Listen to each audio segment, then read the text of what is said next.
дар 4 соли ахир Комиссияи олии аттестатсионии Тоҷикистон ё ба истилоҳ ВАКи тоҷик тасдиқи ҳудуди 200 рисолаи илмӣ ва 50 дараҷаи илмии донишмандони тоҷикро рад кардааст. ҳамзамон ин ниҳод барномаи антиплагиатро роҳандозӣ карда асардуздии донишмандони тоҷикро дар марҳилаи баррасӣ ошкор мекунад. агар донишмандеро ин пойгоҳ дар асардуздӣ айбдор карда сипас донишгоҳе барои вай дараҷаи илмӣ дархост карда бошад, чунин пешниҳод рад мешавад. тирамоҳи соли 2017 дар Тоҷикистон Комиссияи олии аттестатсионӣ ташкил шуд ва ҳамакнун куллияи рисола ва дараҷаҳои илмии донишмандони тоҷик дар ин муассиса тасдиқ мешаванд.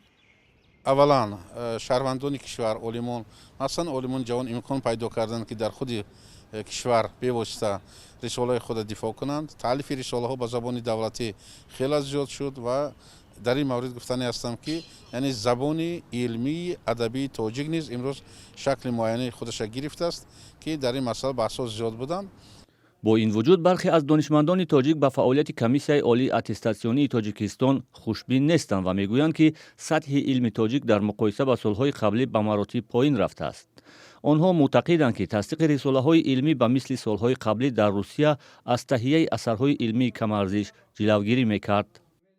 وقتی جدا کردن در کار نه یکتا وقتی عمومی باشد و من میدونم و قاعده تخریج میکنن اینجا حاضر من دیدم چند تا ایمویا من به تلفن کردم معلم نه چن نویسید تخریج اما گفتم خواندگیم نمیشه چی میکنم تو فرقت چه میگم. манобеи Комиссияи олии аттестатсионӣ дар суҳбати бидуни сабт изҳор доштанд ки фошкориҳои пойгоҳи Дисернет онҳоро ба чунин сахтгириҳо водор кардааст. феълан дар Тоҷикистон 54 шӯрои диссертатсионӣ вуҷуд доранд ки аз сӯи Комиссияи олии аттестатсионӣ сабти ном шуда унвонҷӯён дар он аз рӯи 145 ихтисосҳои анъанавӣ ва 122 ихтисосҳои доктори фалсафа рисолаҳои номзадӣ ва докториро ҳимоя мекунанд.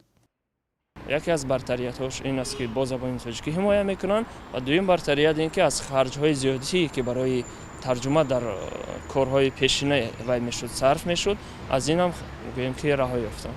феълан дар Тоҷикистон 4421 унвондорони илмӣ ҳастанд ки 28.5% онҳоро занҳо ташкил медиҳанд. аз ин теъдод 839 нафар докторҳои илм ва боқимонда номзадҳои илм мебошанд. дар чанд соли ахир пойгоҳи Дисернет дар Москави Русия аз даҳҳо мавриди асардуздии донишмандони тоҷик аз ҷумла дар миёни мақомоти кишвар низ хабар дода буд.